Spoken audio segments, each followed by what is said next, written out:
Hello, welcome back to another episode of Wisco Fanatics. We are starting at 3:30 this week. I am about 45 seconds late, so I apologize for that. Tyler is dealing with some car issues right now, but he will be on and joining me shortly. We will also have Mike joining both of us.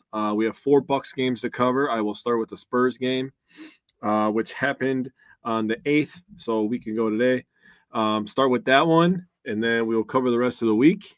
And after that, we will switch to Badgers. We have two Badgers games to cover. So let's play the intro and we'll get right into it.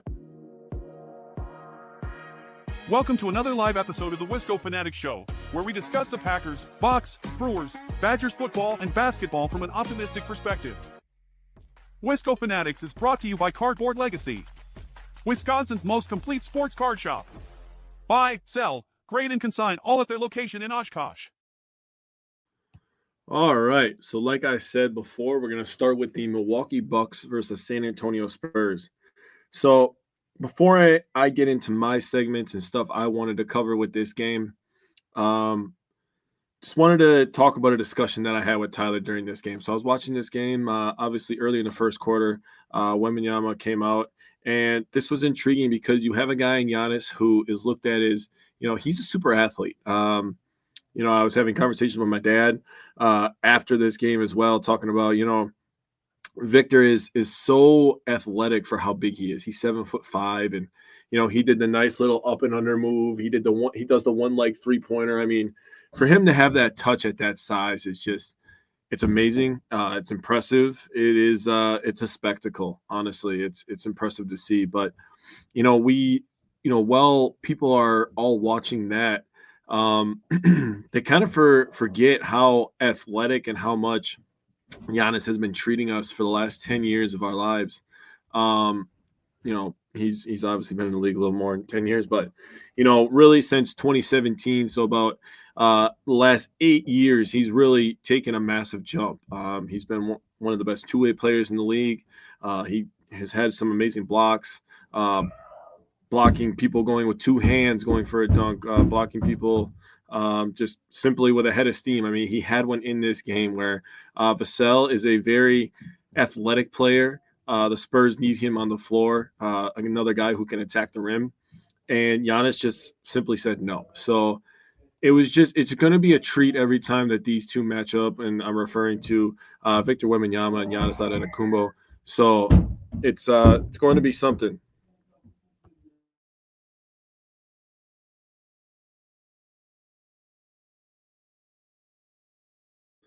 All right. So so the Milwaukee Bucks versus San Antonio Spurs. The Bucks won this one 121-105.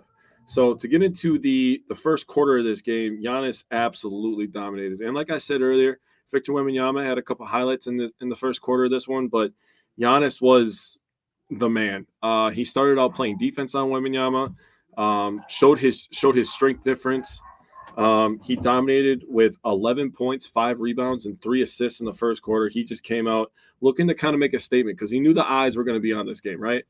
We have a comment in here, so I will go to the comments. Tyler said, I'm on my way. All right, buddy.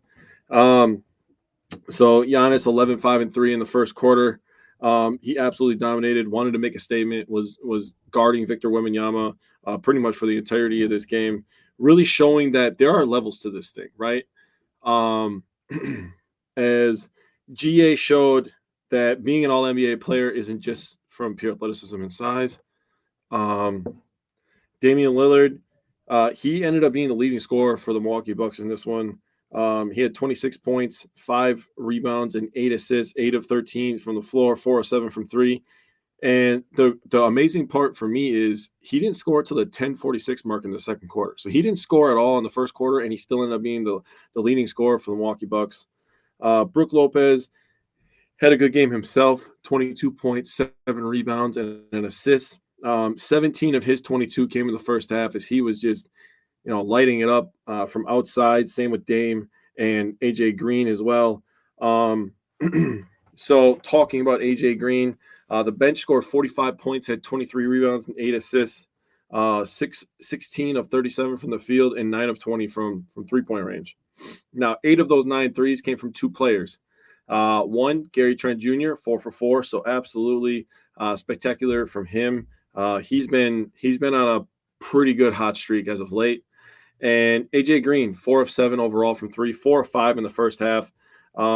He had a couple of disgusting highlight reel threes in the first half. He had one where he just caught it in the corner and just shot it over an outstretched arm of a 7'5" Wembanyama.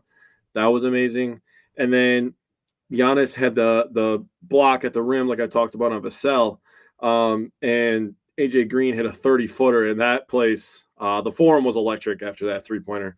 Follower of the show was at the game, posting lots of photos of AJ Green, and I saw it today. What was the name of it? I thought I took a picture of it. No, I did not. There's a page on X and on Instagram, and they called it the combo of AJ Green and Giannis. They called it Greek yogurt, and I was like, oh, I am going to be pushing this agenda so hard. Almost like when I heard Dairy Bird and Milk Mamba, I was like, oh, those got to stick, right? But Greek yogurt, what an amazing nickname for those two. So we get into the efficiency of this game. So on the drive, the Bucks ended up scoring 30 points. Dame and Giannis had 22 of the 30, and they were very efficient. On catch and shoots, we scored 48 points. Chris Middleton was 1 for 4, and Taurean Prince was 2 for 6. Everybody else was very efficient, at least at 50%. Those two kind of struggled just on this night. This isn't. I don't use this segment that I get the honor to cover. I don't use this segment to down anybody. Just, today wasn't their day, or today they were spectacular is really what I'm trying to look for. Look at the shots that they're taking. Chris Middleton, he got stuck at the end of the shot clock twice, so he had to take some tough jumpers. But we've seen him make plenty of those as well. Pull-ups, the Bucks scored 23 points. Giannis and Dame had 16 of the 23. And they were both 50% from the field on pull-ups. So Giannis's mid-range is still holding strong. He's still been very efficient with it and picking the right times to do it. Giannis catching the ball at elbow extended is something that I don't think Doc gets enough credit for, in my opinion. So Tyler and I have had lots of discussions about, where, when Doc came in and he talked to Giannis and said, where do you want to catch the ball? And Giannis really didn't have a clear answer from what I remember. Tyler will be able to clean that up when he gets here. But Giannis getting the ball at free throw line extended, left elbow, top of the key, right elbow, giving him more space to attack, but also forcing him to be in a spot where he could take that shot now. So he could pull up from mid-range, which makes you have to play up on him. You can't just sag back and build a wall on Giannis anymore. It's not going to work because he will pull that mid-range and he will hit it.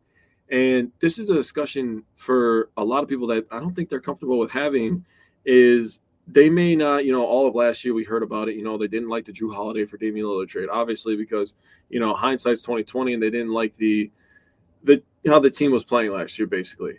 And what trading for Damian Lillard did is it gave us a bona fide floor stretcher, right? It gave us another 3-point shooter. Brook Lopez has been tremendous, kind of up and down, I guess I should say, but. Since he's got here, he's been tremendous at spacing the floor. Same thing with Bobby Portis. Same thing with Gary Trent Jr. this year. AJ Green has been a sight for sore eyes at times. Taurean Prince started out the season on a heater. He's kind of cooled off, but he's still, giving us hard, tough minutes on the defensive end, in my opinion. And he makes educated, high IQ passes, in my opinion. But having all that space where everybody's outside the perimeter and then just letting Giannis work from the free throw line down has really catapulted his game and his efficiency, honestly. He could finish at the rim, but giving him the option to pull up from mid-range is just it's otherworldly, and it makes him tougher to guard. My boy's here. I'm gonna add him in. There he is. I'm here. Finishing up, and then you can give your thoughts. So then in the paint, the Bucks scored 16 points. The thing that I wrote down here when I went back and looked at the shot chart is Giannis and Bobby missed, couple couple easy bunnies, but I'm not really going to complain because they were so efficient in other areas. So the Bucks kind of took it to the Spurs in this one. So that's what I got. Also, Andre Jackson Jr. only played 11 minutes, so everybody was. I saw some people saying stuff about, oh, he's not scoring. He's not going to be an efficient player. He's not going to be able to remain a starter because he didn't score. He only played 11 minutes. Okay, so they literally swapped Chris Middleton out of the starting lineup, and Andre Jackson Jr. was originally put in the starting lineup for his defense. Yep, that's why we know he's there, is because he's a hustle guy. He can pass. He's got a little bit of passing ability, and he plays with energy. Yeah, on both ends, and especially in transition. That's why he was put in the starting lineup.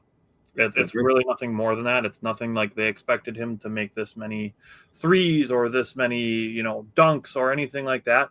Anything he gives you offensively is just gravy on top. For sure.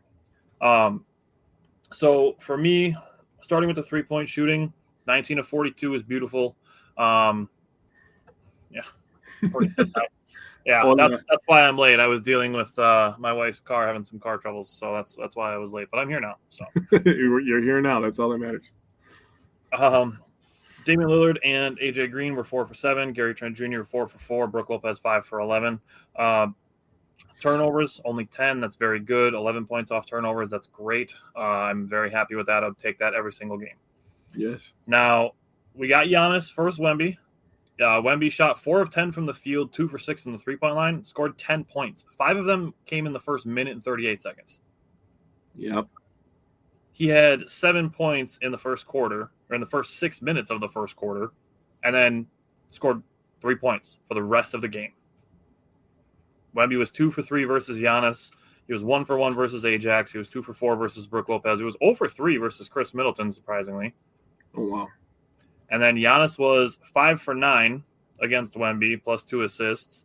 Giannis was 4 for 7 versus Harrison Barnes and 1 for 4 versus Keldon Johnson. Did have 3 assists, though. So, guys. And Giannis and Wemby were in a commercial together. Did you see that one? I did not see that one, actually. They were talking about NBA basketball returning to NBC and also on Peacock coming up here. And Giannis, Wemby, and they had to add in Jason Tatum, I guess, to the commercial. But, yeah, so that was a pretty good commercial. It was pretty funny. You have to look that up. Other parts of this game, Bobby Portis, we've had this. We've had this conversation. He's got to let the game come to him. Yeah. And not be forcing shots. First half, forcing shots, dribbling too much. And it's the lack of consistency that comes back, unfortunately. Just let the game come to him. We've had this conversation so many times. Like, Bobby is an energy guy. The ball finds energy. Just trust your teammates that you're going to get the ball back. You don't have to shoot the ball every time you touch it. I agree. Looking at it, second quarter is when the Bucks locked in defensively, forced 9 straight misses by the Spurs, went on a 15-0 run during that time. This is the first game of this whole week that Damian Lillard looks back. Yeah. 8 of 13 from the field, 4 of 7 from 3, 6 for 6 at the free throw line. Love that. Now, I didn't tell you that I have these, but I have some third quarter and fourth quarter 3-point shooting numbers as of this game last Wednesday. Okay. Because I wanted to look it up because I felt like Gary Trent Jr. is just splashing every 3 that he takes in the third quarter. So I went and looked it up. Gary Trent Jr. shooting 54.3% on threes in the third quarter. AJ Green, 51.4. Damian Lillard, 45.8. Brook Lopez, 25.9. Not great. Bobby Portis, 13.6. Oh, Bobby. So he's 3 of 22 in the third quarters of games. So, Bobby, if you're shooting threes, not in the third quarter. Either that or just improve on that number, man. Yeah, I mean, it is what it is. Chris Middleton is 29.4%. He's 5 for 17. Also has 17 assists and only 2 turnovers, plus 4 steals in the third quarter. So he's got that going for him, I guess. But that number, as it increases, I expect that percentage to go up. Fourth quarter, 3-point percentages. Ajax is actually 57.1% on threes in the fourth quarter. He's 4 for 7. So small sample size. AJ Green, 46.9%. Bobby Portis, 44.7%. So he's shooting well. That's good to see. Brett, welcome. Chris Middleton, 42.9% in the fourth quarter. Brooke Lopez, 41.4%. Gary Trent Jr., 36.7%. Taurean Prince, 36.4%. And Dame is 21.7%. Now, I think some of that is a little skewed as to the quality of some of the shots that Dame's getting when he's kind of having to force stuff up late in games. So, I understand some of the context with that. But I would also like to see his conditioning continue to improve, which we'll talk about as we get into some more of these games. Now, I don't know if there's anything super specific else that I wanted to talk about this. I have some clips from some of these games, but in the interest of saving some time, I'm just going to hold on to them, and maybe we can make a video again later this week because I'm not sure if you said anything about why. No, I did not. Okay, so today's show we started at 3:30. We're going to keep her moving for John and Claudia from Lombardi Time Brews. John is the host of Lombardi Time Brews. We're starting early today so that we can go and watch their show that starts at 5 o'clock. So that's why we're a little early. So we're going to keep her moving. We'll save some of the video stuff for later in the week. But let's go to Bucks Magic. Yeah. So first thing I'm going to say is this was a Giannis masterclass. He showed everything on display in this game. The strength, the touch, the footwork, the spin move, the Euro step. I mean, the fighting through contact. I mean, he was impressive. The Magic got Paolo Banchero back. He was out for a while. What was it at pec, right? Or was it a? I don't even remember what his. I forgot what it was. It was something with his upper arm, I think, actually. But anyways, Paolo Banchero is a tremendous young player. So the Magic are going to be a good team with him back. They were a good team without him. They're a good defensive team. So Bucks fought from behind for a lot of this game as well, but ended up prevailing at the end. Giannis 41, 14, and 4. I mean, Jesus. Yeah. Brett, I got some numbers for you on Goga and Giannis. Yeah, I'm interested for that. Damian Lillard didn't have the most efficient shooting game, but he came up when we needed it most. The bench, 11 of 25, 3 of 11 from 3, 25 points, 16 rebounds, 6 assists. Those numbers will start to even out. People are freaking out about the bench efficiency over the last couple of games, but it will even out. They were really freaking out after the game that was after this, but we'll talk about that when that comes up. In terms of driving, the Bucks scored 29 points, driving the basketball to the rim. Giannis had 14. Dame had 11. They both shot over 60%, and Chris Middleton scored 4. That equals 29. He shot 100%. So Chris Middleton did a nice job deciding when he wanted to put his head down and get to the rim. So I wanted to give him credit for that. In terms of catch and shoot, Bucks scored 19 points on catch and shoot. That's a little low. But the guy who really was the biggest downfall in this game, Brooke Lopez, 25% on catch and shoots. He was 1 for 3 from 3 and 2 for 5 overall. So he really didn't get that many attempts. So I'm not going to beat him up for it. But he didn't have to shoot because Giannis was scoring. So doing everything. That's kind of how that works. In terms of the pull-up game, 32 points. The efficiency was probably not where I would have liked it. There was a couple guys that were shooting in the high 30s and the low 40s. I would like to see that around the 60% range, 50% range. You shoot 50% on pull-ups, I'm talking like a 4 for 8, something like that. I mean, I'm going to be feeling pretty good. That number is definitely one that I'm going to be watching closely over the next couple of weeks. That's where the Bucks can dominate with Giannis and Dame, and Bobby likes to do pull-ups. Chris Middleton loves to pull up. Gary Trent from time to time. So that's going to be an important number going forward here. When the Bucks are right, they're efficient from that area. In terms of paint, Bucks were 100%. He had 16 total points for the team. Giannis had 14 of them, so he was a menace. He turned into Orlando Shaq down in Orlando and absolutely dominated. Amazing job, honestly, for the Bucks to find Giannis, get him easy attempts, and him to just be able to finish every single thing. The Bucks had 9 missed free throws in this game, 7 of them from Giannis. So that's the one area that will always kind of be the Achilles heel. Yep. As he said, nobody can be perfect. He joked about it a couple years ago. Yeah. God said, handsome, strong, can't shoot, handsome. But love for him to just get around that 65 to 70% mark. If he 70 gets is where close, I want him to be. if he gets to the 70% mark, then I will have zero complaints about him. Yeah. If he's between 60 and 70, he can make up for it with a lot of the other things that he does. Yeah.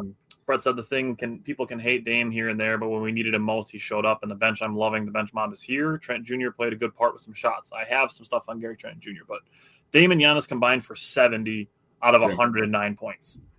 That's insanity. That's like probably right around 69% of the points.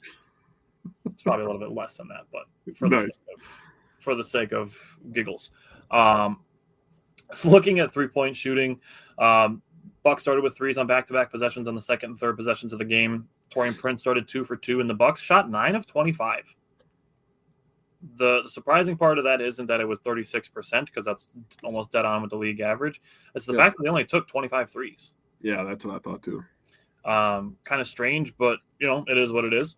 The Bucks, like you brought up, 48 points in the paint. So that's awesome. 13 turnovers, not bad. 12 points off turnovers, that is good. One of the things that people complain about when the Bucks lose is seeding. People keep complaining about, they're going to fall out of this seed. They're going to fall into that seed. They're the 5 seed. Like, with this win, they were in front of Orlando for the 4 seed. They lost to the Knicks later on, and then they were back down to 6. There's a lot of volatility because we were still not even at the halfway point of the season. Yeah. So still a lot of volatility in seeding. It's not that big of a deal, especially since we've seen an 8 seed take out a 1 seed as the 1 seed. So really just goes to show that it's not that big of a deal. I mean, they're going to be back to the 4 seed after tonight anyway, so I'm not really worried. You're looking at it, a 7-game series, even if you're the worst seed, you get 3 home games. You have to win 1 out of 4 on the road. It's not that serious. Yep. Health is easily going to be the bigger caveat as far as the end of the season goes. Especially as a Bucks fan, if you don't understand that after the last 2 years, then I got 3 years. I got nothing to tell you. Yep. I understand that this isn't like a big deal because the Bucks ended up winning, but Scott Foster called some really late whistles for Orlando. Really annoying. It is what it is, but blow the whistle right away. Brett said he'd rather have health. We've seen wasted ones because we didn't have health. I mean, Giannis missed the last 2 playoffs, and Chris missed the one before that. So yeah, that's where we're at. Now, Brett, I said I had numbers on Goga. If we get to a point where, let's say, the Orlando and the Bucks are the 4 or 5 seeds, Goga Bitadze has no shot against Giannis in a 7-game series. Not in the playoffs. No shot. Hell no. Doesn't matter. Giannis can give it to him anyway. Bully ball, mid-range, post fade, reverse dunk off of an inbound. Dame's not written on the next set. Giannis was 11 for 15 from the field versus Goga Bitadze. Oh. 11 of 15. Oh. And their other good defender, Jonathan Isaac, who I really like, Giannis was 6 for 6 against him. Dude, he put him in the rim. Put Isaac in the rim, dude. He cooked their whole team. Yeah. The Magic are a good defensive team, and Giannis cooked everybody. Efficiently. 19 to 29 is cooked everybody. Yeah. Giannis's dunks were rated E for everyone. Everyone can get them. Love to see it. He was scoring literally on everybody. Going back to Brett's earlier comment on Gary Trent Jr., I want to give you credit because you've brought up Gary Trent Jr. for 2 years in a row now, and the Bucks finally got him. Hell yeah. So we knew he could score. We knew he could score. That wasn't anything surprising. We knew that was part of his repertoire coming in, but he's defending at a high level, not just a good defender, not just an average defender. He's defending at a high level, and he is going after every loose ball. Yeah. That's something, it's one of those little things. It's an attention to detail thing. He's going after every loose ball. So I really appreciate him for that. And we're going to talk about the absence of Gary Trent Jr. in the next couple of games here. But I want to give Doc Rivers credit for one more thing on this game as well. And it's going zone. Now, it's not necessarily because, Orlando presents such a juggernaut offensive threat. Obviously, they have really good players. Like Paolo is maybe a future MVP. Cole Anthony, pretty solid player. I actually really like Cole Anthony. Jonathan Isaac, I like Jonathan Isaac too. Now, my reasoning for giving Doc, a tip of the cap for going zone isn't because of the Magic's personnel. It's to give the Bucks rest in a very physical game. Playing zone, it gives you the opportunity to kind of just cover your area, and when the ball is not in your area, you can kind of just kind of stand and you catch your breath. Yeah. So in a very physical game, I wanted to give Doc Rivers credit for that, for giving some guys some in-game rest. And it also forced Orlando to use a little bit of the shot clock, which only extends that rest that I was just talking about. So in my mind, very smart move by Doc Rivers going to some zone to let guys catch their breath a little bit on defense. I like it. Good call out. All right. Brett said give that man an extension. Gary Trent Jr. is probably not getting an extension. He's going to hit free agency again next year because he took basically like a prove it, maybe I can win a championship deal with the Bucks to basically audition for a long-term contract in the offseason. Yeah, he'll probably get re-upped by somebody for 3-4 years. It's the same thing that Malik Beasley did last year. Yeah, probably a crazy amount of money. If he stays a good defender, where Malik Beasley kind of got cold at the end and wasn't really a good POA defender. So as for Ryan Rollins, when do I think he gets a contract? Probably as soon as his two-way threshold is met. I can see that. All right. Let's just rip the Band-Aid off on the Knicks. I didn't take tons of notes for this because it's an afternoon game. Yeah. NBA, stop doing that shit. Like the afternoon games suck. They always do. It's not a new thing that the Bucks struggle in the afternoon games. That's why I saw it on the schedule. I'm like, cool. Okay, whatever. It is what it is. The Bucks shot 10 of 34 on threes, 29%. Bad three-point shooting continues to correlate with wins and losses. Just is what it is. 14 turnovers is slightly high. 22 points off turnovers is quite high. The Bucks super deep bench getting some playing time with AJ Green and Ajax in foul trouble because of Brunson, and then no Gary Trent Jr., so Pat Connaughton and Marjan got a little bit of playing time. Mm-hmm.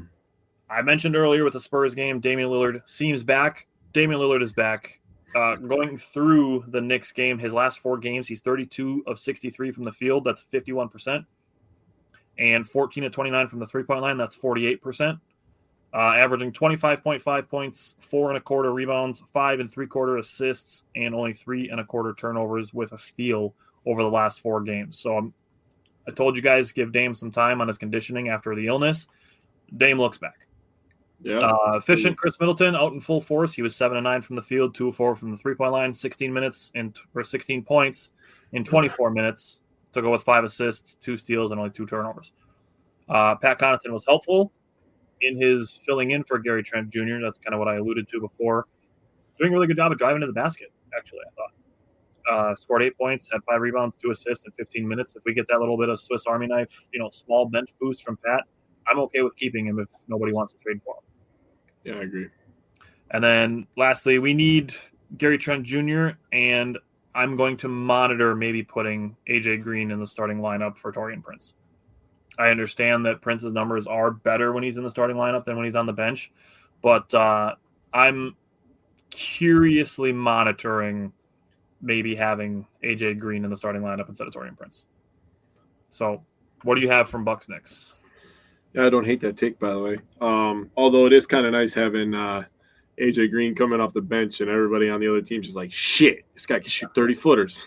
Yeah, right? He ain't drunk, but he can shoot from 30. Yeah. So this game was tough. Brunson started off on absolute fire, 23 points in the first quarter.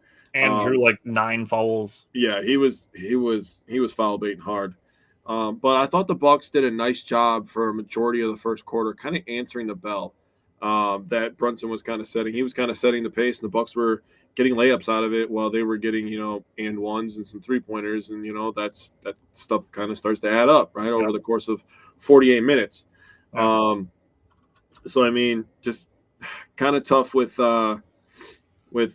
Ajax in this one, in my opinion, where Brunson was kind of taking advantage of his over aggressiveness, but that's just an area where Brunson is kind of a savvy scorer. So this is going to sound weird.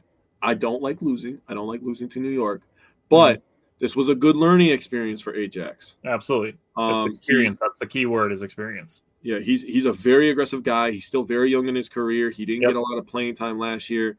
He's getting boatloads of learning experience this year, playing a Yep. lot, being in the starting lineup. Yep. So going against all these different types of scorers, guys who are a little bit bigger and shoot different shots, going against a Jalen Brunson who has to be savvy because he's a smaller guy. It's a good thing for Ajax to kind of go through that and learn, and then look at the film and get better, right? Because Ajax over the next 5 years is going to be really important for the Bucks, being a lockdown defender. So I'm just kind of piggybacking off of what you said last week, talking about that Nets game when you said he was too important to leave the game, and I agree with that. You know, that was a very good thing to bring up. So this is a good learning experience for him. If you're looking at efficiency, before I give my last point here, on the drive, we had 4 players that were very efficient. We scored 20 points off the drive. Catch and shoot, 29 points. And this is the area where it's a make or miss league, right? And guys didn't make their shots, and the Knicks did. The Knicks shot 43.9% from the three-point line. They had 18 threes. The Bucks had 10 threes. They were plus 24. We lost this game by 34 points. So the plus 24 right there, then you add the free throws. They had plus 10 on free throws. That's your 34 points right there. Pull-up game, Chris Middleton was literally the only standout. He shot 80%. He had 9 of the 19 points for the team, and Chris Middleton looked very, very good in this one. You could take positives away from a loss. We've been saying that for multiple years now at this point. Yep. Giannis still looked good. He still looked dominant at times, and Chris Middleton looked really, really good. Damian Lillard's conditioning, to your point, looked really good, and he was getting up some shots, and he made some tough shots. Points in the paint, Bucks have been pretty efficient on it for the last week. We scored 24 points.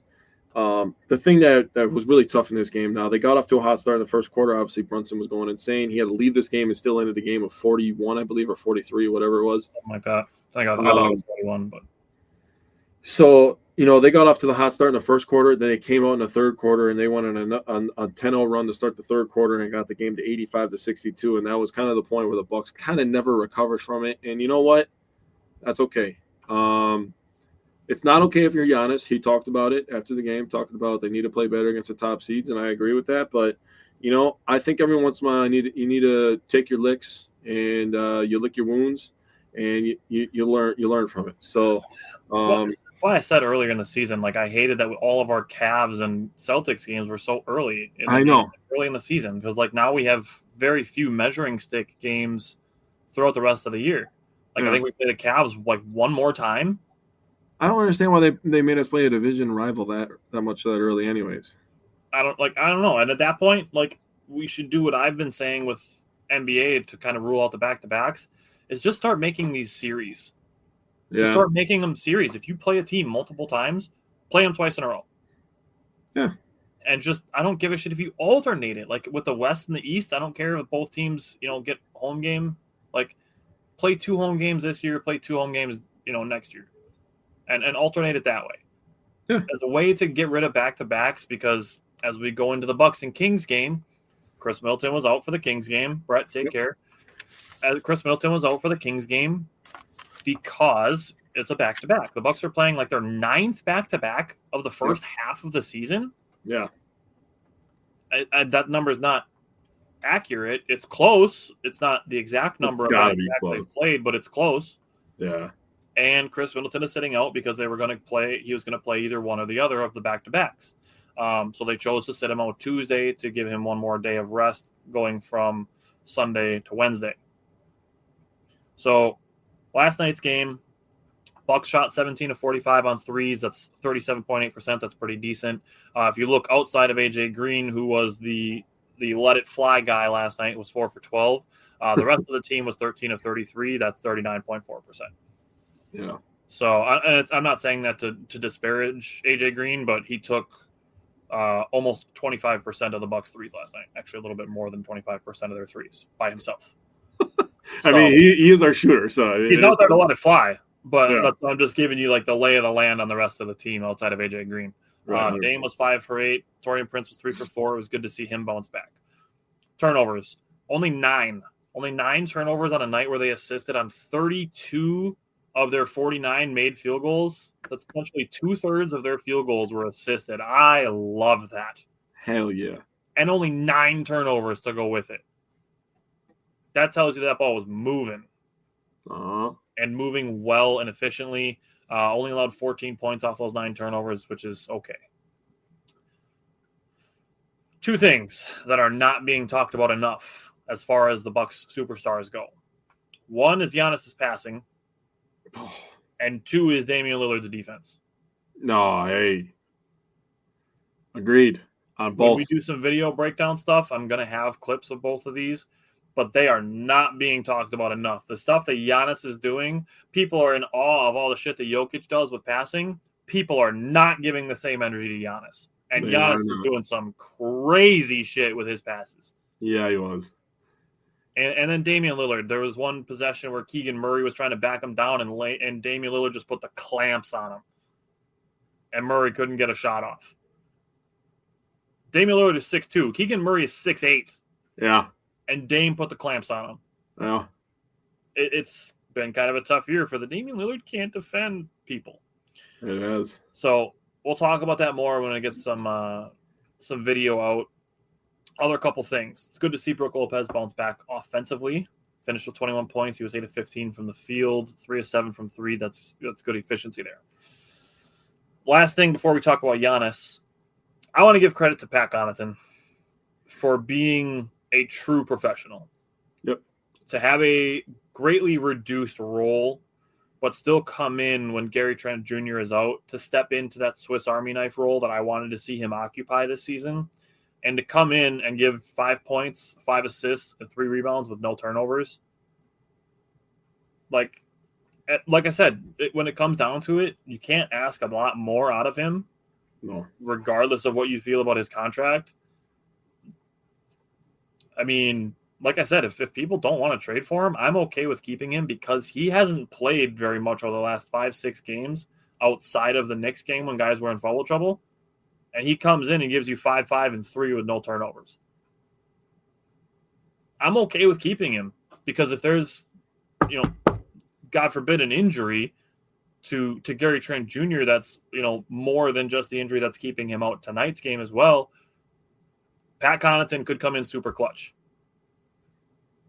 And he's going to hustle. You were giving credit to Gary Trent Jr. for hustling. Pat's going to hustle. That's the one thing that he brings to every game, right? That's why we love him. Yep.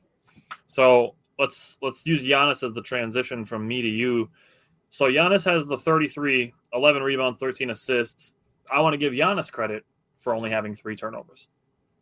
Turnovers have been an issue for him at times this season. So for him to have 13 assists and only 3 turnovers is wonderful. Mm-hmm. Also had 2 blocks. This was his 50th career triple-double. And the Kings shot 1 for 9 against them offensively.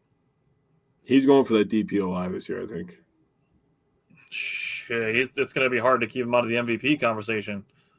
He just fell to 5th. Like this, putting up triple-doubles and playing like lockdown defense. He's going to be in the conversation for both. He should be. Absolutely. He should be. Yeah. So go ahead. As Tyler said, 50th career triple-double for Giannis. Could be 51st. It's his 5th this year. Really should be 6th. For some reason, we raise a banner for a game that doesn't go on your stats. Doesn't make sense to me. That he had a triple-double against OKC in the NBA Cup final for anybody who's kind of wondering what I'm talking about.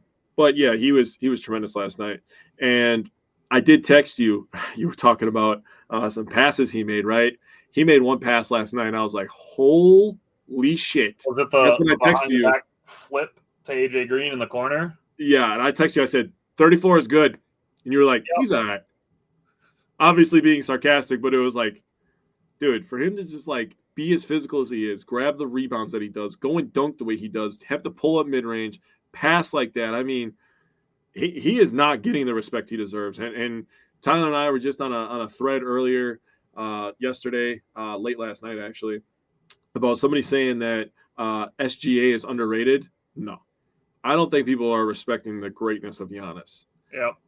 For him developing a mid-range and to be the playmaker he is at 7 feet tall is impressive. Yeah. It really is. He's a one of one. He's a unicorn in my opinion. Yeah. People talk that way about Wemby, and they're kind of forgetting about Giannis, which makes it kind of feel disrespect in my opinion. Damian Lillard 5 for 8 from 3. He also got his 5th block last night. That block he had was Dude. his 5th block. Yep. For a guy who's 6'2" and labeled as a bad defender. Tremendous job by Dame. Layup. Yeah. He's a competitor. At the end of the day, I want people to think of Damian Lillard as a competitor. He's been competing his ass off on both ends of the floor this year. Yeah, Bucks dominated the first quarter. They had a spurt of 21-2 in the first quarter and absolutely took this game over. It got laughable at some points. We were doubling them up. We were talking before our practice. We were watching it. We were up 52-26, and we were like, "This game's over if we're playing at the Y because we doubled you up, right?"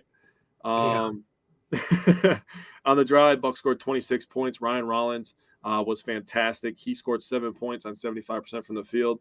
And this is a discussion we could have about Pat Connaughton as well. You were giving him respect for being a guy that got moved to a much lesser role. But there's often times where they pan over to the bench and Pat Connaughton is giving Ryan Rollins some advice and talking to him through the game. And Ryan Rollins is all ears. So credit to Ryan Rollins for being able to be teachable, be coachable, and credit to Pat Connaughton for, I could actually see him as a bench coach in the future. I'm not going to lie to you. That's a great call. He's been amazing coaching up Ryan Rollins and all the other players. He's always the best cheerleader on the floor. He always cheers for his teammates to succeed, and he comes in, he does his job. So we will not accept any Pat Connaughton slander on this show. If you're going to slander him, get the hell out of here. That's how I feel about that. The Bucks scored 38 points on catch and shoot opportunities.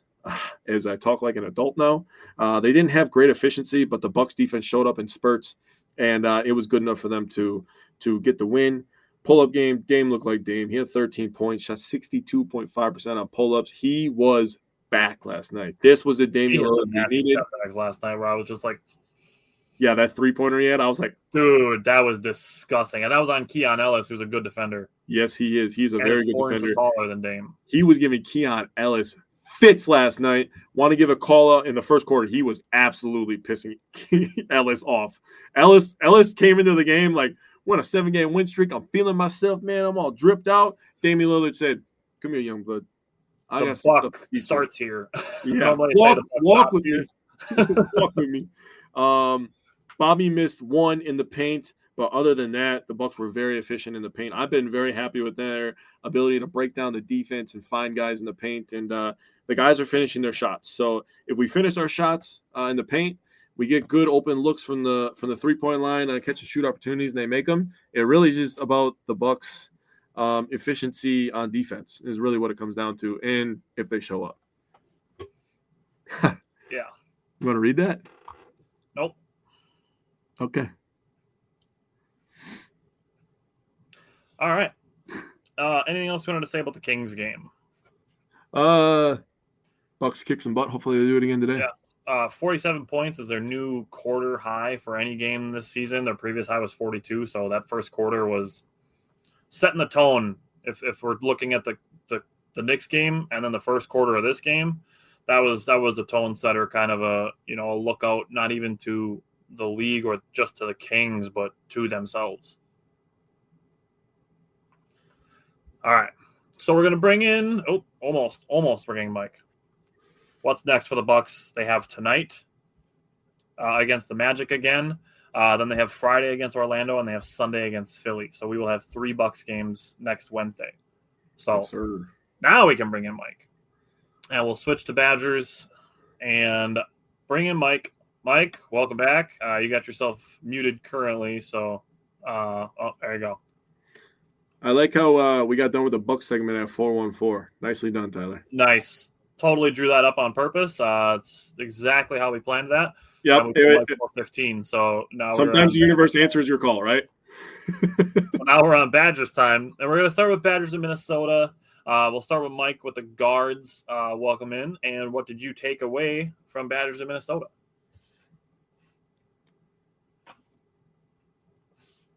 Can't hear you. Might be starting with still no Mike. All right. Jake, start with the bigs. We'll let Mike get his volume figured out. All right. So, first of all, got to ask you guys a question. Do you know there's only one Big Ten team that is under 500 currently this season? Do you know who that team is? Is it No, it's not Michigan. They have a good coach. Is it Northwestern? It's Minnesota. Minnesota is the only Big Ten team. I should have just guessed that, but I was trying to be. I know. Minnesota is the only Big Ten team. So, your season is done with the Vikings.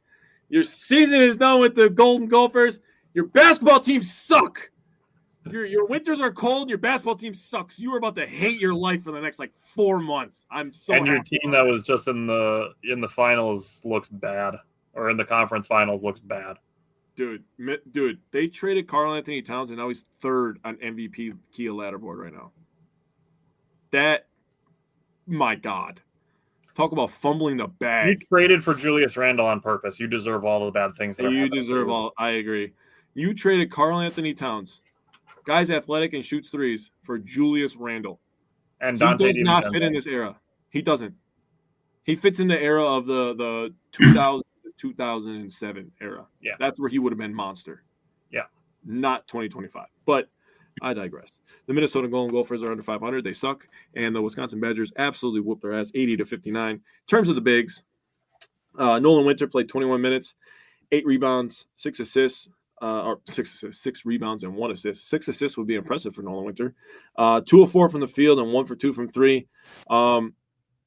People are seeing his scoring go down and Steven Crowell's go up. Steven Crowell had 18 points, 5 rebounds, 3 assists. His handprints were all over this game. He was very impressive in this one. I love that both guys can score. If Crowell doesn't have it, he gives it to Nolan Winter. If Nolan Winter doesn't have it, he gives it to Crowell. Crowell 6 of 7 from the field, 2 of 2 from deep. He looked impressive. This was the Steven Crowell that could absolutely transform this Badgers team. And we're going to talk a lot about Greg Gard because I want to today. And Greg Gard, I got to give a shout out to my cousin Brennan real quick. So I was talking with my cousin Brennan earlier because there was a post about Greg Gard. So I'm gonna read that post real quick, and then I'm gonna read my cousin's comments. So there's a post talking about Greg Gard. He got it the next game, but he's up to 200 wins, and I said that people need to give Greg Gard some grace, right? And I have a point that I'm going to get to with Steven Crowell about this. He said, Gard he's a great guy, and he cares about his players and all of their team personnel. He wins and may not be at the level some fans want, but I've come to learn at my old age that most Wisconsin sports fans suck sometimes. There are so many good coaches that haven't won a damn thing. I'll use Mark Few as an example. He wins, never a big one, and Few has much better talent to work with. And I agree with that. Now, the reason why I bring up that comment is because earlier in the season when Crowell had a bad game where what did he play, 19 minutes, I believe, and he had 0 rebounds? 0 rebounds, yep. That was the Illinois game. Yeah, he challenged Craig Crowell. Yeah. He directly challenged him, went at him as a man, and not in a disrespectful way, but he went at him and he challenged him, and he told him, you need to be better. Yeah. There's no other options. You have to be better. And Crowell has responded like a grown man. So credit to Steven Crowell, credit to Greg Gard, knowing what guys he can get on their tail. And it has completely flipped this season. Can I just jump in really quick on that? Yeah, that is what constructive criticism looks like. Yes, 100%. Constructive criticism is not going Steven Crowell sucks, 0 rebounds and 7 feet, useless. That is not constructive criticism. That's just flat pessimism. I agree. So what Greg Gard did was constructive criticism. Yep. Okay, continue. So I'm just going to wrap it up real quick here. Xavier Amos. Dude, I was very close to my brain said Adrian Amos. I was very close to saying that. 4 points, 3 rebounds, and an assist.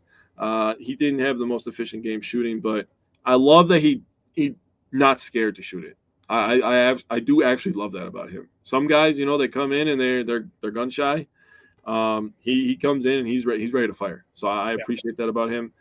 Gilmore only played 7 minutes in this game, recorded 1 assist, but it is what it is. And Hodges played 2 minutes, didn't record a single stat. So that's what's up with that. We only allowed 22 points in the paint. We scored 22 ourselves, and we out rebounded them by 1. So good job, Badgers. Bigs. I wanted to give Xavier Amos some credit on something you brought up. Carter Gilmore only playing 7 minutes. Badgers were kind of throwing everybody they could at Dawson Garcia, who was scoring Yeah. really well in the first half. He had 14 points in the first half.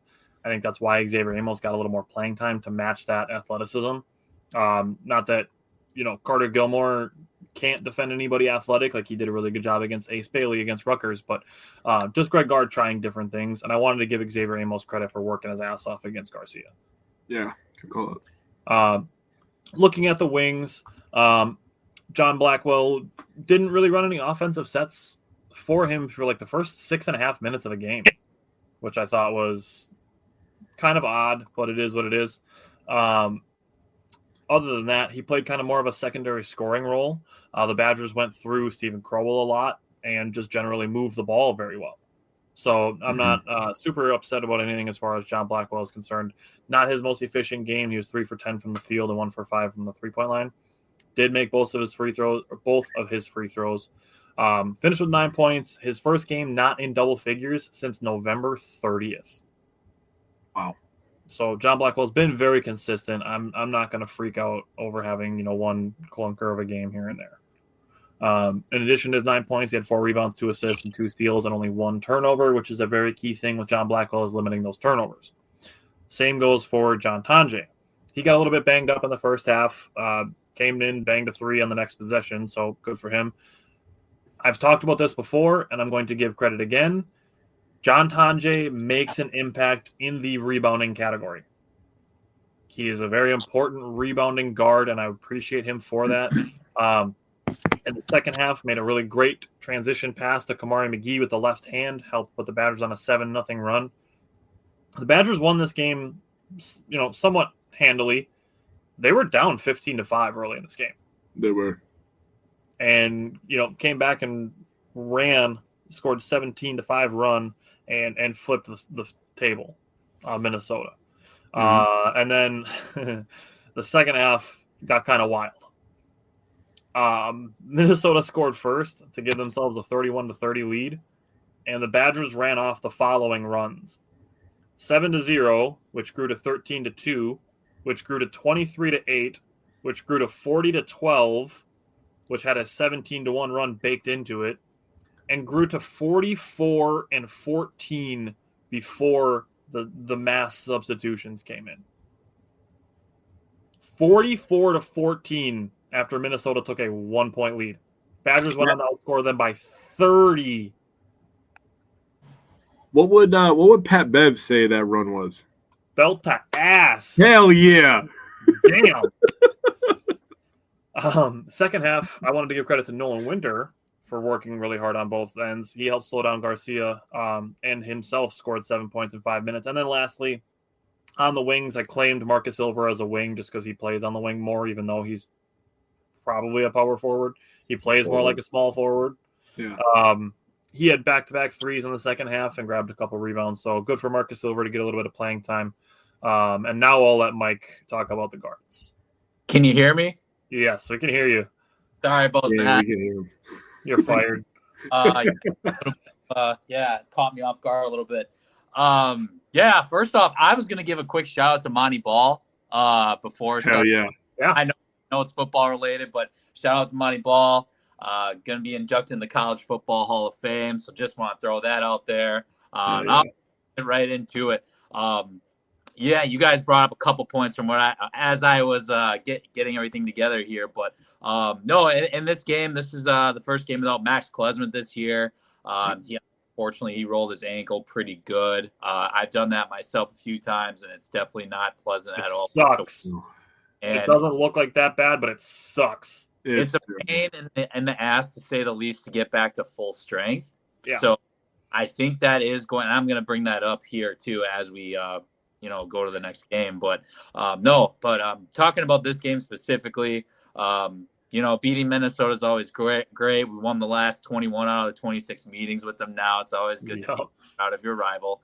And in terms of this game, I'll be the first to admit, in the first 10 to 15 minutes of this game, I think with the new lineup and everything, I did think the Badgers got a little disjointed. That's fair. More so with defensive assignments and a slower pace. when's the last time Badger fans can say we actually played a team that had a slower pace than us, right?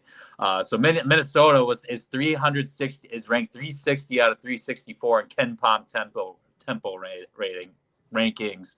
So that an insane stat line. You would have thought that would have been Wisconsin, but no, that's actually Minnesota, believe it or not.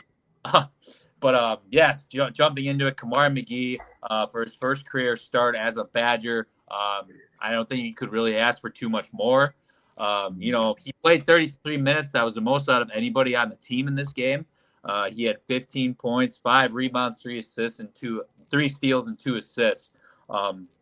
I don't know if I know we got other guys that have made huge jumps to this team, obviously, but in terms of, production and whatnot, I don't know you can't really argue too much with Kamari McGee. He's made one hell of a jump, and he's clearly a big part of this team. I mean, we did see it last year when he was out with his ankle injury for a bunch of games, and it definitely, I think, played a big part in why we went on that losing streak. But no, getting right back to it, he played one hell of a game for his first start. I don't think, like I said, you couldn't ask for too much more. And then Jack Janicki got a little bit of playing time. He did look lost a little bit out there. This was a couple times when I did question a little bit what he was doing, but he's still a spark plug for this team. He got 16 minutes, 4 points, 2 assists and 2 steals. And that was more so the main points I wanted to point out for the guards. You guys already touched base on this already, but I also wanted to give Xavier Amos his flowers. I think you could actually argue this was his best game he's played so far as a Badger, because defensively, especially in the beginning, I'm not going to downgrade these guys by any means, but we had Nolan Winter on Dawson Garcia for a bit. We had Carter Gilmore, and it seemed like Dawson Garcia had his way for the most part in the beginning of things. Yep. But then, when Xavier Amos came in, he's obviously a different body type. And when he got matched up on Dawson Garcia, the next 5 attempts Dawson Garcia took, they were misses, right? So obviously had some sort of an effect on him. So props to, Xavier Amos. I definitely wanted to call that out. So, it's clearly now that it is clear, like, this team is a 3-point shooting team, right? I'm going to talk about the next game too on how much of a difference that makes. But, in the first half, we're 3 of 13. Then in the second half, we shoot over 53% from 3. So, Coach Guard's talked about it. He's talked about how much the 3-point game has evolved even, in the college basketball landscape. He's made a point that's his team's going to be about that. So I think that pretty much correlates in terms of what he wants to do with this team this year. And, sometimes it's your night shooting the ball and sometimes it's not. So, we're moving on to Ohio State. The things that I love, just as the game itself is concerned, is the ball movement has been really great.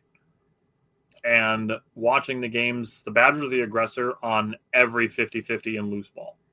Yeah. Those are 2 things that I don't ever want to change, regardless of what other changes Greg Gard makes offensively or pace or anything like that. If you keep ball movement and 50-50 balls and loose balls, being aggressive on them, those are great traits to have of any basketball team, any level, anytime.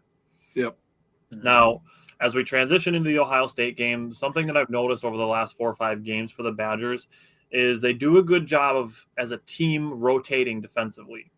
But something is a little, very slim amount of concern is they're giving just a little bit too much help off of shooters. Yeah. And we've seen it kind of transition into a lot of threes being made by their opponents. But something, like I said, I'm not super concerned with, but something I'm going to monitor going forward as a potential improvement of not letting shooters have too much space when you're making your defensive rotations. So let's go to the Ohio State game. Jake, you can start with the bigs again. What stood out to you from last night's game? Wish I was talking about wings in this game, because then I'd have a lot to say about our guy John Tanjay. But I'm going to let you cover that, buddy. Nolan Winter, 4.6 rebounds and an assist. He was able to find a way to be efficient without making a shot. So that's credit to him, honest to God. That's something in basketball where Tyler and I know we have talked about this before with the Bucks as well. We've talked about it with Bobby kind of challenging him. We talked about it with Pat. We talked about it with pretty much everybody, every player that's played for the Bucks over the last 3-4 years, is that scoring isn't everything. You can find a way to impact the game, especially a basketball game, in a lot of different ways. And I talked about the Badgers. Maybe their weakest point is rebounding, and he did a nice job rebounding last night, grabbing 6 rebounds. The Badgers. I almost said the Bucks because I was trying to talk about them. You brought it up. You did it to yourself. They did a nice job keeping the rebounding close. If they keep the rebounding close in every game, they're not going to turn the ball over too much, even though they did have 12 last night. They're usually pretty good with moving the ball with the offense that they run. They're good at pushing the pace, and they're good, and they take a lot of threes, as Mike said. So, they're going to find a way to score, and they're going to take care of the basketball. If they can find a way to be physical enough and grab rebounds and control that part of the game, that's when this team can be an upper echelon Big Ten team, which, by the way, the Big Ten this year is going to be on crack. It is going to be insane. Look at the standings right now. It's insane right now just to look. I think there's 3 teams on top that are 5-0. I think it's Michigan State. Who else is it, Mike? Michigan. Is Michigan still undefeated? I don't think anyone's. Yeah. Yeah. In conference, Michigan State and Michigan are 5-0. Purdue is 5-1. Illinois is 5-1. Oregon is ranked number 13. They're 4-2. The Badgers are 4-2. They're in 6th place at 4-2. The Badgers are a damn good team to be in 6th place in their conference. I mean, this conference is going to be insane. We're going to have some big boy matchups coming up here. Tyler mentioned it before about the Bucks, that the Bucks don't really have a lot of measuring stick games for the rest of the year because we played most of our big time conference foes already early in the season. The Badgers is kind of opposite. We got a lot of measuring stick games. Badgers have a gauntlet in February. It's going to be fun. I'm not saying like it's going to be, it's going to be tough, but it is going to be tough, but it's going to be fun. It's going to be good basketball. I'm really excited for college basketball this year, especially in the Big Ten. It's going to be good. Going back to the bigs, Stephen Crowell played 28 minutes in this one, and he was the big man in my opinion. He's been scoring the ball at a really, really efficient rate over the last couple of weeks. 14.7 rebounds, which reminds me, I wanted to make a graphic of Stephen Crowell. Graphic of Crowell. And 5 of 10 from the field. He shot 3 3-pointers. Didn't make one, but I was like, dude, you're shooting 3 threes. I love that, man. Presenting himself as a threat. That's all I want. Hell yeah. So good for him. And then Carter Gilmore, he got a little bit more run in this one. Played 28 minutes, 5 points, 3 rebounds, and an assist. Cashed another 3-pointer. I don't know what it is, man. When he makes a 3, man, it's like the prettiest 3-pointer of the game. Like he straight up just nothing but net this one. And he competed on defense. Amos and Gilmore kind of flip-flop roles over the last 2 games, and Gilmore answered the bell in this one. Yeah. Looking at the wings, kind of a tale of 2 halves for both guys. John Blackwell, the first half was his. 9 points. John Blackwell scored the Badgers' first 9 points. And he did it in 3 different ways, scoring at the 3-point line, scoring in the mid-range, and hitting 2 free throws. Now, free throws is my biggest sticking point with John Blackwell. He made 4 out of 6, but the 2 that he missed were not good times to miss free throws. Thankfully, he got saved by the hand of Stephen Crowell tapping one out, and the Badgers were able to get a reload. But the last 2 with a second and a half left in the game, he wanted to make the first one and miss the second one, and he did the opposite. And, it is what it is. The last play ended up being out of bounds, and it wouldn't have counted anyways because he airballed it. So no harm there. But, got to make your clutch free throws, John. And that's something that John Tanji did. So he was 3 for 7 from the field, but 10 for 10 from the free throw line. I put it in my notes in all capitals. John Tanji was an absolute rock for the Badgers. He was the reliable guy that, if he got fouled, he was making both free throws. He led the charge in the second half when the game got close. He was at one point where he scored 7 straight points, had a crazy reverse poster dunk over a big man. Like, I only had about a 3-year stretch where I could dunk regularly, but there's no way that I was going to be trying to reverse dunk like that on somebody's head. Yeah, dog was like 7'1", and he said, "Fuck it." Bam! That was wild, and I think it gave the Badgers enough juice to carry out the game. Now, Yeah. First half, Ohio State just couldn't score. It was partially the Badgers' defense, partially they couldn't make shots, and partially that they had a lot of turnovers. Not something I expected to continue for the second half. I didn't see 37-20 at halftime after the Badgers went on an 8-0 run to end the half and expect that this game was going to end 74-40. Yeah. So Ohio State did a good job coming out of halftime on a 10-2 run, and halfway through the second half had the lead down to 4. It's not, sorry, and Mike, I'm not throwing you under the bus. It's not a shitting the bed situation in my mind. Big Ten games, they're all going to be tough. I don't expect any team to go away, especially for them to cut the lead down by 8 points in the first couple minutes of the second half. Yeah. I will say I'm going to give credit to Greg Gard for playing the free throw game late. When you're the best free throw shooting team in the country, you can play that game. Yeah, lean into it. They've been able to claim over the last couple seasons. I agree. It's been kind of a rough go at the free throw line for the last 3, 4, 5 years. But this year they're shooting about 17, 18% higher than they did last year. I love Tyler Wall, but he's not a great free throw shooter. And, right. Chucky wasn't super reliable either. Right. So, it's a good thing to be able to adapt to your personnel by Greg Gard and know that you can play the free throw game reliably.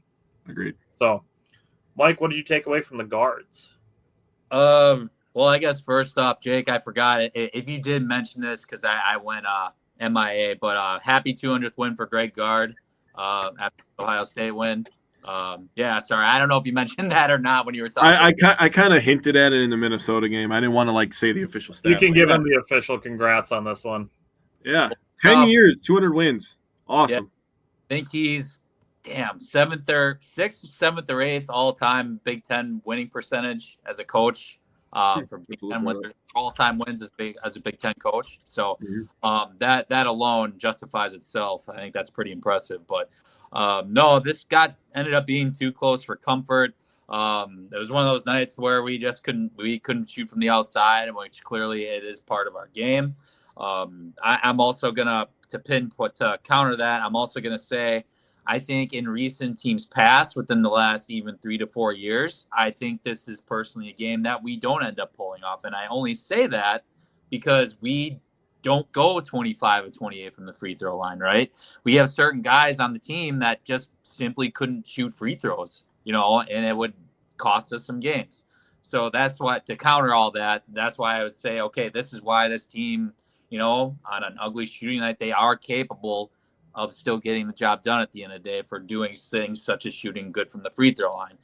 And Tyler already addressed it with the whole John Blackwell situation. I'm not going to do it anymore. We'll go off of there. But no, as far as the guards, I'm going to say it right now, I don't think Max Klesman is 100%. Kind of reiterating when I talked to the Minnesota game, rolling your ankle is a pain in the ass, and it is so hard to come back to that and be 100%. It was something I feared going into this game. And that's actually probably something that I'm going to fear going into even USC on Saturday and UCLA after that.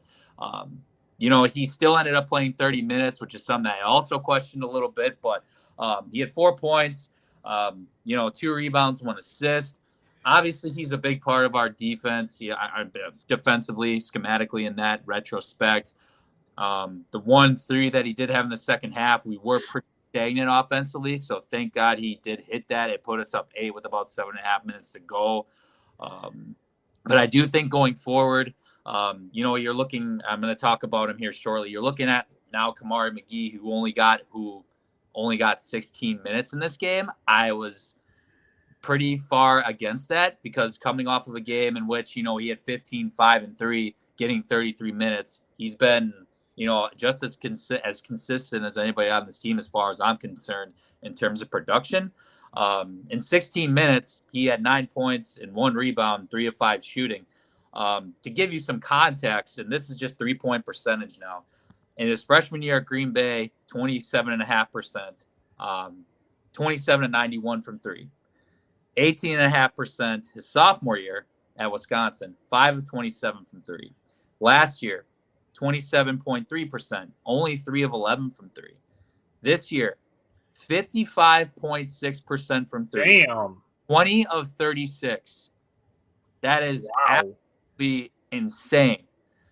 His shot selection, I think he's got the best shot selection and awareness on this team. He's been elite with that. His decision making in that regard, I think, has been elite. He takes every look that he gets for the most part has been, it's been justified in my view. I simply think he should have played more last night. 16 minutes is too low as far as I'm concerned at this point, especially now that I know that Max is coming back from injury. I don't think we necessarily need to play him 30 minutes at least for this next week, perhaps. Yep, I agree. And again, Jake already talked about it. The Big Ten is going to be a gauntlet. We all know that. But I still think that even these next two games going at USC, at UCLA, I fully expect Kamari McGee to get 20 minutes plus. I think he deserves it. Like I said, and his consistency night after night after night has been elite in my view. So, but as far as the rest of the game goes, again, the free throws I wanted to call out.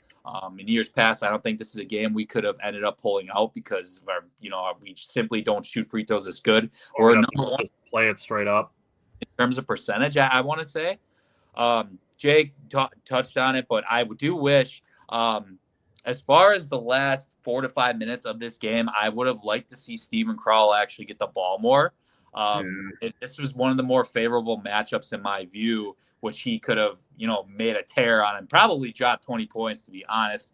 What I did not like, with some of the things that I did want to call out, this is a game that we had 6 assists total in this game. Last week, we had double, triple that in a game, right? So I did think we got a little away from that a little bit. And then what was I going to say? And then the one thing I also wanted to call it too, when it was, a 1 to 3 point game, these last couple minutes, we kind of got back to our old ways in terms of running the shot clock down all the way down to, the last couple seconds. And then we put up a couple jump shots in the last couple seconds. I think Blackwell put up a kind of a questionable shot. And then Max Klesman jacked a corner 3 that wasn't the greatest look in my view, but I would have liked to see us get away from that. So going forward, but this is one of those games that, we just had to grind out and get done. I'm glad we got it done at home, and I can't wait for the kids to come back because the Kohl Center's been pretty quiet. I'm gonna rebuttal one thing, and I'm not disagreeing with anything you said because I agree with you, but this was kind of one of those games where the Badgers got out to a huge lead, and they were kind of going in coasting mode where they're just trying to shorten the game. That's why I think they were trying to run the shot clock down a little bit. But it's hard to turn it back on when you go into cruise control, right? And that's kind of what happened in this game with Ohio State punching, trying to chip away at that lead. And then the Badgers were kind of like, oh shit, they're only down 8. We gotta turn this back on a little bit. And John Tange was the guy they looked to when they wanted to get in the one-on-one situation. He made a big time 3 off a good ball rotation, and he made a bunch of free throws in the clutch.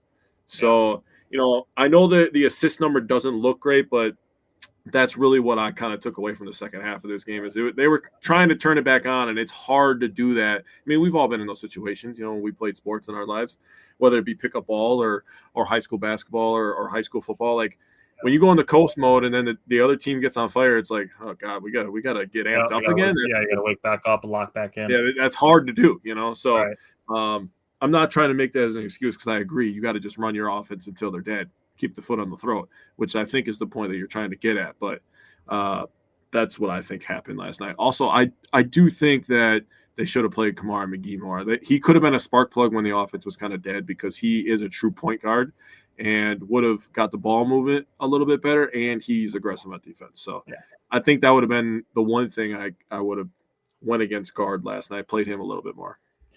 I went and tried to find the stat you were looking for, Mike. I think I got it. Yeah. Greg Gard is now 200 and 110 at Wisconsin, including 108 and 72 in the conference at 600. His conference win percentage ranks 8th best among Big Ten coaches of the last 45 years. Okay, that's what it was. Yeah. Justin said today's big question is tomato or apple. Oh, look, it's strawberry. That's never going to die now. Thanks, Justin. Mike has no context on this, but Justin sent the Yeah. tomato last night after a joke that Tyler made, and I thought it was an apple. So here we are. That was good times. It was pretty funny. So Badgers have 2 games between today and next Wednesday. Yeah. They play UCLA and USC on Saturday and Tuesday. So we will have 2 games for the Badgers next week. It's getting close-ish to Brewers season, so we're not quite yet to pitchers and catchers reporting. We're still about a month away from that yet, but Yep. It's going to be time to start thinking about the Brewers soon. Other than that, we're going to get out of here, and we want to make sure if you are watching us, please go watch Lombardi Time Brews. They're going to be recapping the Eagles game. It is their final show tonight, so please go watch Lombardi Time Brews. They are friends of the show. John and Claudia are awesome people. We've become good friends with them over the last couple of years. We've collaborated with them multiple times in person and virtually. So we're gonna go watch their show. They start in about 15 minutes. So we want to show them some love on what is their final show. Other than that, thank you everybody who came to comment on our show and watch our show and continue doing so. We are not retiring, but again, we wish the best for John and Claudia. And Mike, Jake, we will see you guys next week. Peace out. Go Bucks, go Badgers. Yes, sir. It was an apple. Fall in love with low prices, all in the Kroger app. Get fresh seasonal produce, lean, juicy meats, and all the best prices on all your grocery needs. We have deals on everything from fish in the seafood department to meat and cheese at the deli. Shop these deals at your local Kroger, less than 5 miles away.